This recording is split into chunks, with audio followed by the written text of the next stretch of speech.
안녕하세요. 공유주방 하고 있는 고스트 키친의 신정입니다. 공유주방이라는 공유라는 단어 때문에 저희가 운영하고 있는 이 시설의 형태가 한 공간을 시간을 구분해서 쓴다거나 아니면 동시에 여러 사람들이 들어와서 공유하는 곳으로 생각을 많이 하시는데, 저희는 이렇게 구분된 배달형 키친을 이제 만들어서 빌려드리는 일을 하고 있고요. 보통 이런 지하에 많이 위치하고 있습니다. 왜냐하면 지하가 임대가 가장 싸기 때문에. 그래서 저희가 건물주에게 공간을 빌려서 인테리어 공사를 하고 설비 공사를 하고 이걸 다시 사장님들께 임대하는 그런 업을 기본으로 하고 있습니다. 그래서 어떻게 보면은 부동산 전대업이 정확한 표현이고요. 그래서 부동산 전대업 하는 곳이 과연 푸드테크와 혁신과 무슨 관계가 있는가 의아해하실 수도 있을 것 같은데, 저희가 어떤 문제를 해결하려고 하고 있는지, 그래서 그 성과는 어떤지 간략하게 말씀드리려고 합니다. 현재 저희가 5개 매장을 오픈해서 운영하고 있고요. 6번째 매장은 준비 중에 있습니다. 그래서 배달 음식이 가장 많다는 강남, 구, 관악구에 각각 있고요. 그리고 또 하나는 송파, 그리고 노원에 있습니다. 제가 이제 저기 노원 보면 되게 뜬금없는 위치에 있잖아요. 저희 뜬금없는 위치에 있는 이유가 배달 음식 시장이 얼마나 크며, 그래서 이제 이런 배달형 공유 주방에 입점하려는 사장님들이 얼마나 많은가에 대해서 많은 분들, 특히 투자자들에게 제가 설명을 하면 강남에서만 될 거야 라는 생각들을 하세요. 수요가 많으니까. 그런데 제가 이제 고스트키친을 창업하기 전에 했던 일이 배달의 민족에서 IR 담당 이사로 일했었는데, 저는 이제 배달의 민족 모든 데이터를 다 보잖아요. 그러면 서울에 정말 안 되는 데는 딱 2곳이 있습니다. 어딜까요? 25개 구 중에 종로구랑 중구 빼면 다 됩니다. 그래서 이런 이제 노원구나 송파구에서도 된다라는 걸 보여주고 싶어서 이제 저희가 노원에 하나 만들었고요. 노원 오픈한 지는 아직 얼마 안 됐지만 아마도 좋은 결과가 나올 거라고 보고요. 송파도 마찬가지였습니다. 송파에 누가 배달을 시켜 먹어? 라고 하시는데, 실제로 송파도 지금 오픈해서 잘 되고 있고, 여러 매장을 입점하신 사장님들의 매출을 보면 되게 재밌는 결과가 있는데, 위치가 중요하지 않은 것 같아요. 어떤 사장님은 오히려 노원에서 장사가 잘 되고요. 같은 브랜드를 해도. 네. 그래서 저희의 결국에는 서울에 굉장히 많은 이제 스팟을 만들겠다는 게 저희 생각인데, 그건 약간 뒤에 다시 한번 말씀드릴게요. 먼저 이제 외식업에 대해서 이해를 할 필요가 있는데, 제가 배달의 민족을 5조에 인수될 줄 알았으면 계속 다녔어야 되는 건데, 뿌리치고 나온 이유는 유튜브 영상을 보신 분들도 계시겠지만 저는 이제 망해서 배달의 민족에 갔고요. 그래서 저희 가족들은 드디어 이제 우리 가장이 안정적인 경제 활동을 하는구나 라는 생각을 잠시 하고 있었는데, 갑자기 또 2년 좀 다니다가 그만두고 나오게 됐는데, 그때 이제 여러 가지 고민들이 있었어요. 그래서 많은 분들과 얘기를 나눠봤는데, 한 분이 이런 말씀을 주셨어요. 사람은 어차피 신의 영역에 있지 않기 때문에 옳은 결정을 할 수가 없다는 거예요. 이게 맞느냐 이게 맞느냐를 고민하는 거죠. 내가 이걸 하는 게 맞을까? 내가 배달의 민족을 다니는 게 맞을까? 내가 배달의 민족을 나와서 고스트키친을 하는 게 맞을까? 이걸 옳고 그름으로 판단할 수가 없다는 거예요. 미래를 볼 수가 없기 때문에. 그럼 이제 어떤 관점에서 고민을 해야 되냐라고 여쭤봤더니, 후회할 것 같으면 해보라고 하더라고요. 네가 정말 이걸 안 해서 후회할 것 같으면 해보는 게 맞지 않겠냐라고 말씀 주셔서 한번 해봐야겠다. 그럼 왜 후회를 할 것 같다고 생각했냐면, 배달의 민족이 5조에 매각된 거는 그만큼 한국 시장이 커서 매각된 거고요. 인수한 딜리버리 히어로는 상장사기 때문에 미래 가치만 보고 높은 금액으로 회사를 인수를 하면 당장에 주가가 떨어집니다. 근데 혹시 찾아보셨는지 모르겠는데, 작년 12월에 인수 발표가 나자마자 딜리버리 히어로 주가가 미친 듯이 오르기 시작해요. 그러니까 주주들도 이 금액이 적절하다, 인수를 통해서 딜리버리 히어로 가치는 더 높아질 거라는 믿음이 있어서 이제 주가가 올라가는 거거든요.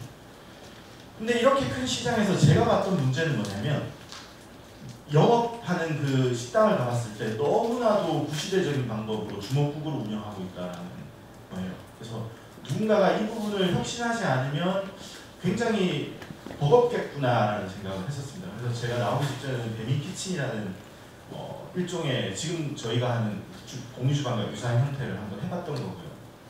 근데 막상 이제 외식업에 조금만 깊이 있게 들어가 보면 이런 내용들은 기사에서 흔히들 보시잖아요. 외식업이 굉장히 어렵고 많이 망하고 초기 비용 많이 들여가지고 망하면 다 회수도 못하고 이런 얘기를 많이 들으셨을 텐데 통계 자료를 조금 말씀드리면 전국에 67만 개 정도의 음식점업이 존재한다고 해요.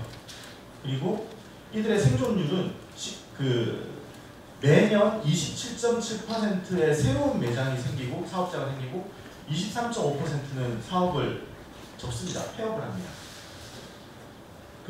전체적으로 농업부터 해서 쭉 해서 산업별로 개인 사업자들의 창업 폐업률을 보면 음식점업이 유독 업종 B는 낮은데 신규율이나 폐업률은 굉장히 높다는 말 보이시죠? 그래서 그만큼 어려운 업종인데 생존율도 굉장히 낮습니다. 그래서 1년 지나면 반이 없어집니다. 그리고 5년 지나면 5개 중에 1개도 살아남지 못합니다. 이게 외식업의 현실인데요. 보통 이제 이렇게 외식업이 마무리가 되죠. 황학동이라는 곳에 가면 정말 많은 중고 물건들이 있습니다. 그래서 냉장고를 내가 예를 들면 100만 원에 샀다. 1년 만에 내다 팔아도 100만 원은커녕 10만 원, 20만 원 받기도 힘들거든요. 아이러니하게도 저희가 이렇게 일을 하면서 저희도 설비업자분들하고 같이 일을 할 수밖에 없는데 예를 들면 가스 설비 공사 하시는 분들 이런 분들은 언제 제일 바쁘시냐면 경기가 안 좋을 때 제일 바쁘세요. 왜 그럴까요? 폐업을 너무 많이 해서 경기가 안 좋을수록 바쁘대요. 계속 부은다는 거죠. 이거 뭐 뜯어서 뭐 어떻게 해달라 그리고 또 새로 또 창업하시고 이런 아이러니함인데 말씀드렸듯이 67만 개가 있고요. 종사자는 거의 200만 명에 육박을 하고 외식업 시장, 주류까지 포함한 시장이 120조 정도 되는데 제가 이제 숫자를 뜯어보는 걸 워낙 좋아하다 보니까 이렇게 나눠보면은 좀 얘기하고 잘 맞는데 도소매 서비스업 전체의 가 282만 개인데 음식점이 68만 개니까 4분의 1, 4개 중에 하나는 음식점 또는 주점업을 하고 있는 거예요. 도소매 서비스업 전체 중에서 전체 종사자가 1148만인데 200만이니까 17.3%가 종사하고 있습니다. 그럼 시장도 미래에서 커야 되는데 아이러니하게도 도소매 서비스업 전체 1년 매출이 1900조인데 음식점업은 120조, 6.2%밖에 안 돼요. 6.2%밖에 안 되는 이 시장에 엄청나게 많은 사람들과 엄청나게 많은 사업자들이 진입해 있는 것이 저는 굉장히 근본적인 문제가 아닌가. 그래서 1인당 연매출, 종사자 1인당 연매출을 따져보면 6천만 원이라고 합니다. 식당 하면 얼마 남을까요? 매출이거든요. 순이익이 아니고. 식당 하면 얼마 남을까요? 50%? 30%? 그러니까요. 월급 주기도 힘들다는 게 딱 보이시죠? 네. 오른쪽을 먼저 보여드리면 월 평균 매출이 1,500만 원이래요. 식당을 하면 1,500만 원을 매출을 내면 20%를 남긴다고 하면 300만 원이고 40%를 남기면 600만 원인데 월급 주고 나면 못하는 거죠. 그래서 업장이 작을수록 매출도 작고 아마 자기가 일을 하면서 인건비성으로 벌어가는 형태에 가까울 거라고 봅니다. 왼쪽은 이제 실제로 배달 음식점이 돈을 벌어서 어디다 얼마를 쓰는지를 제가 그래프로 나타낸 건데 어디서 가져온 거냐면 제가 배민을 그만두고 2년 동안 차병원 사거리에서 배달 음식점을 직접 했습니다. 그래서 이제 뭔가 이 오프라인에서의 운영을 혁신해보고 싶었기 때문에 2달 동안 이제 2년 동안 배달 음식점을 하면서 저희 자체 데이터예요. 저희가 2년 동안 운영하면서 데이터인데 그 당시에 이제 초등학생인 4학년이었던 것 같은데 제 딸이 두 가지 에피소드가 있는데 2014년에 배달의 민족을 갈 때 이 아이가 아마 초등학교 2학년 정도 됐던 것 같아요. 그래서 이제 한참 우리가 어떤 민족입니까? 라고 TV 광고할 때였는데 아빠 배민 가면 오토바이 타고 배달해야 돼? 뭐 이런 걸 물어보는 거예요. 그러다가 이제 나중에 배달 민족이 엄청 성장하면서 아빠가 굿즈도 갖다 주고 이러니까 이제 학교에서 우리 아빠 배민 다녀, 이게 이제 일종의 약간 자랑처럼 동작할 쯤에 이제 그만둔 거예요. 그래서 이제 와이프가 진지하게 물어보더라고요. 이야기해 주더라고요. 애가 친구들이 놀러 와서 아빠 뭐 아니라고 물어보면 몰라라고 대답하네요. 나도 몰라. 그래서 제가 앉혀놓고 야 얘기해, 아빠 그냥 배달 일정 하잖아, 얘기하면 어떤데 했더니 아니 나는 그런 질문 들은 적도 없고 물어도 그렇게 얘기는 안 할 거야. 실제로 저 배달도 했거든요, 스쿠터 타고. 이렇게 이제 운영을 하면서 제가 최적화를 하고 해봤는데 이게 거의 베스트였어요. 저희가 할 수 있는 식재료비가 30% 들고요. 식재료비를 아끼기 위해서 좀 줄이면 고객들이 기가 막히게 압니다. 좀 퀄리티를 낮추거나 양을 줄이거나 하면 고객들이 기가 막히게 알고요. 인건비랑 식재료비는 굉장히 연관성이 많아요. 전처리된 걸 받으면 인건비는 떨어지지만 식재료비는 올라가요. 그래서 이것도 별별 걸 다 해봤겠죠. 반찬을 우리가 만들어야 될까? 그냥 받으면 안 될까? 근데 이런 변화들을 주면 고객들이 알아요. 이거 진짜 성실하게 해야 되는 업종이구나. 그래서 결국에는 26% 정도가 남는데 저희가 배달 음식점을 할 때 26%가 주는 의미는 뭐냐면 절대 법인이 정규직을 채용해서 모든 근로기준법을 준수하면서 이익을 낼 수는 없구나 했어요. 결국에 배달 음식은 자영업자가 열심히 일해서 인건비를 벌어가는 거구나 라고 생각을 했어요, 저희는. 그런데 예를 들면은 1,500만 원을 번다고 해봅시다. 한 달 매출이 1,500이에요. 그러면 26%가 남으면 4분의 1이니까 대략 400만 원 정도가 300만 원, 400만 조금 안 되는 돈이 자기 그 인건비성으로 가져갈 수 있는 돈인데 굉장히 낮아 보이시겠지만 실제로 최저임금보다 못 받는 외식업 종사하는 사람들이 굉장히 많습니다. 지금은 아니겠죠. 법제가 하고 있으니까. 그래서 뭐 신입 얼마 주면 돼? 150만 원. 말이 돼? 그런 거예요. 그래서 제가 저희 그 배달점 할 때 직원들한테 차라리 그냥 노동을 하는 게 더, 기술 배워서 그런 게 더 낫지 않아? 라고 진작에 물어봤어요. 요즘 인테리어 공사할 때 돈이 엄청 많이 드는데 페스티벌도 더 잘하시겠지만 그 공임이 너무 올랐대요. 예전에 10만 원 하는 게 거의 20만 원, 30만 원씩 오른대요. 무슨 기술자라고 하면 타일을 잘 붙이거나. 차라리 그게 낫지 않을까라고 물어보면 친구들은 요리에 대한 로망은 있어요. 나는 요리사가 되고 싶어요. 있어요. 그래서 워낙 이 업종이 수익이 낮은 업종이다 보니까 의미 있겠다. 그리고 저기서 이제 낮출 수 있는 걸 다 낮춰보려고 저도 노력을 했을 거잖아요. 배달도 직접 해보면서 효율도 따져보고. 한 명이 많이 벌면 되잖아요. 그쵸? 그래서 뭐도 해봤냐면 1인당 생산성은 어디까지가 지속 가능한가, 이런 것도 제가 몰래 실험을 해봤습니다. 노골적으로 얘기하면 안 되니까 해봐요. 해보면 제가 봤을 때 한식처럼 손이 정말 많이 가는 거는 하루에 50만 원, 60만 원 정도가 지속 가능한 수준이고요. 물론 이제 자영업자가 내가 진짜 돈을 많이 벌어야겠다고 생각하면 버티고 하시겠지만 저도 직접 해보면 그게 거의 한계인 것 같아요. 그 대신에 이제 내가 일주일에 하루를 쉬고 26일을 영업하면서 50만 원을 벌어가면 대략 1,300만 원 정도의 매출이 나오는 거거든요. 이 정도면은 의미 있겠다라고 해서 저희가 시작을 했던 거고, 가장 저희가 이상적이라고 생각하는 모습은 두 분이 하시는 거예요. 가족이, 부부가. 그러면 이제 100만 원 이상을 벌 수 있고, 그렇게 되면 가족 같이 해서 600, 700을 가져가시니까 그 정도면은 굉장히 안정적인 그 비즈니스가 되는 거잖아요. 그래서 외식업 자체는 사실 굉장히 아날로그적인 사업이라고 생각했거든요. 근데 이게 이제 그런 IT 기반에 올라탄 거잖아요. 그럼 이거는 할 수밖에 없는 거죠. 딴 거는 다 올라타고 이제 가는데 이건 이제 올라탄 거잖아요. 그럼 이거는 지금 영상이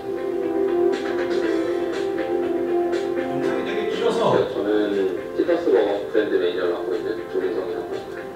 어바웃처스라는 유통 업체에서 오랫동안 정보와 노하우를 모아서 만든 자브랜드, 합리적인, 건강하고 기본에 충실한 그런 버거를 고객들에게 좀 제공을 하고자 해서 만든 음료를 전문적으로. 다음 거 보여드릴게요. 이분이 재밌습니다. Pete Westside, and I am the owner and operator of Ty's House, Ty's Restaurant. I was born in California, LA, and grew up in Southern California, and then went to college in Philly. Yeah, actually, I was a physics science, and then I became an English teacher, and then now I'm here as a chef. I've always had a passion for food. I've always loved it. My father owned a couple of Thai restaurants in LA. I kind of grew up in a Thai restaurant, so it developed into a lifelong passion basically. This business. 처음 모델을 보면은 지금 배달 매장이 잘 되고 있어요. 맛을 크게 내고 정말 된다면 그래서 배달도 크게 내고 그 전달해드리고 싶은 메시지만 좀 따봤는데요. 그 피트는 영상에 보셨겠지만 영어 선생님으로 한국에 왔어요. 그래서 이제 요리사가 너무 되고 싶은데 초기 자본은 없으니까 공유주방을 알아본 거예요. 그러다가 이제 자기는 그 외국계 공유주방 회사에 가려고 했어요. 왜냐면 이제 영어밖에 못하니까 거기 가면은 그래도 커뮤니케이션이 되지 않을까 했는데 우연히 이제 저를 만나서 보스키친으로 이제 들어와서 열심히 하고 있고, 제가 그런 얘기를 많이 했죠. 후회할 거다. 영어 선생님이 훨씬 편하다. 근데 자기는 너무 하고 싶다는 거예요. 그래서 지금은 만족하면서 잘하고 있습니다. 왜냐하면 이제 저희 매니저들이 영어는 못하지만 저희가 만들어준 IT 시스템이 있기 때문에 거의 소통하지 않고도 일을 할 수 있어서 굉장히 만족하고 있고, 그 마지막에 서울숲 쭈꾸미라는 서울숲 지복자 사장님은 서울숲에서 쭈꾸미집을 굉장히 오래 하셨는데 어떤 사연 때문에 유튜브 나중에 보시면 나오겠지만 사연 때문에 이제 독립하셔야 됐고 돈이 없다 보니까 공유주방에 초기 자본이 없어서 들어오셨는데 여기도 이제 굉장히 매출도 잘 나고 지금은 이제 세 딸의 엄마로서 굉장히 만족하면서 다녀요. 그래서 처음에 저희가 생각했던 거는 이런 자영업 하시는 분들을 도와주자 해서 시작을 했는데, 보셨지만 피터스 버거 같은 경우에는 그 육류를 납품하는 회사에서 기업에서 이제 이런 공유주방이라는 일종의 플랫폼을 활용해서 우리도 사업을 해보자 해서 들어오신 거고요. 재밌는 통계 하나 말씀드리면, 제가 강남에도 있고 뭐 송파에도 있고 관악에도 있다고 말씀드렸잖아요. 제가 제일 먼저 오픈했던 게 강남역에 있는 매장과 여기 삼성중앙역에 있는 2개의 매장이고 42개의 키친이 있는데 42개의 키친 작년 이맘때예요. 대부분의 계약하신 분들이 개인 사업자이세요.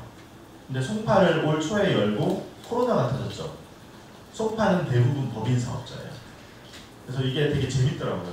아, 이제는 법인 사업자들, 그러니까 개인이 아니라 어느 정도 규모 있는 F&B를 하시는 분들도 배달을 해봐야겠다라고 생각하시고 이제 테스트 매장을 돌리고 계시고요. 송파 같은 경우에는 도제 유부초밥 아시죠? 백화점에 왕 유부초밥, 도제도 들어와 있고 뭐 뚝심 한우 이런 것도 다 들어와서 이제 테스트하고 계시고요.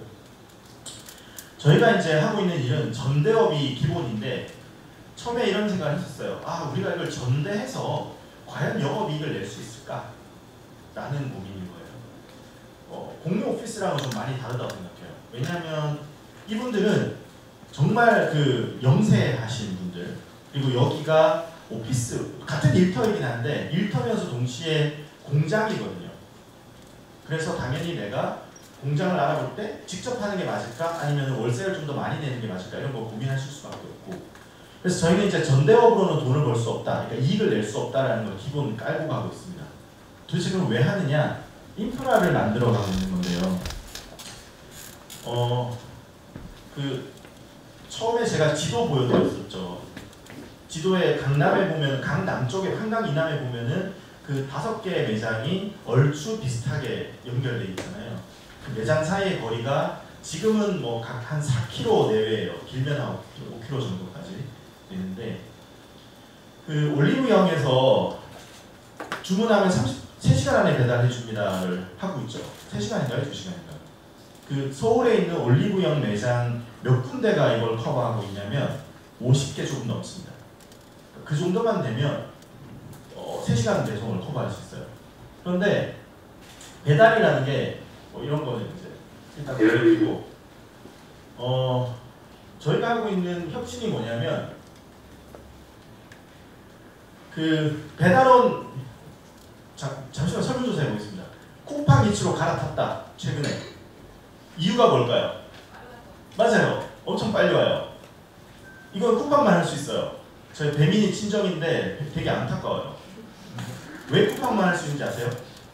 쿠팡의 시장 점유율이 낮아서 그래요. 실제 배달 음식점을 하면은 항상 어떤 문제에 복잡하냐면 사장님은 배달원을 믿지 않고 배달원은 사장님을 믿지 않아요. 주문이 들어오면 저 20분 있다가 조리할게요 라고 배달한테 얘기해요. 그럼 배달원은 어떤 생각하냐면 절대 그럴 리가 없어. 30분쯤 있다 가야지. 사장님은 또 이제 얘는 절대 제 시간에 안 와. 20분이라고 얘기해놓고 30분 후에 만들어야지. 이렇게 악순환을 돌리고 있는 거예요. 실제로 그렇습니다. 그 배달 음식에서 요리를 할 때 엄청 오래 끓여야 되는 것들, 뭐 찜탕 이런 걸 제외하고 대부분의 요리들은 5분이라고 보시면 돼요.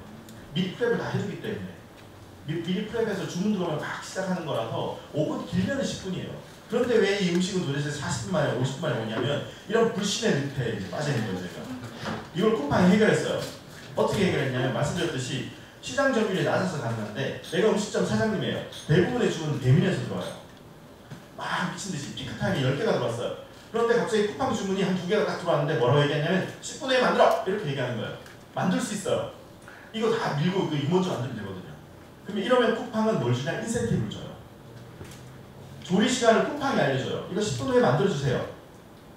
그러면 이제 뭐 칩타 배달 이런 거 막 붙여주고 프로모션 할 때 더 노출해주고 해서 사장님들한테 우리가 얘기한 조리 시간을 지키면 사장님한테 이롭습니다라는 학습시킨 거예요.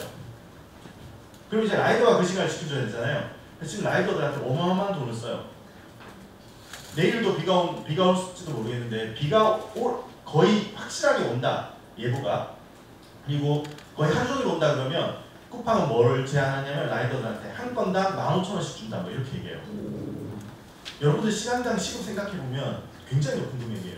보통 평균적인 배달대행 기사가 가져가는 한 건이 얼마냐면 3,000원 초반대예요.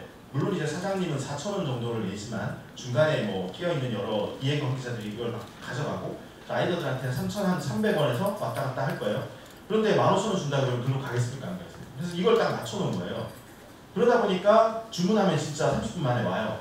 왜냐면 음식 만드는데 10분 걸리고 20분이면 바이크 타고 20분이면 여기서부터 20분 열심히 달리면요 아마 엄청 멀리 갈걸요. 관악도 갈 수 있을 겁니다. 그래서 이렇게 선순환을 만들고 있는데 제가 공유주방의 매력을 느꼈던 거는 이 부분이에요.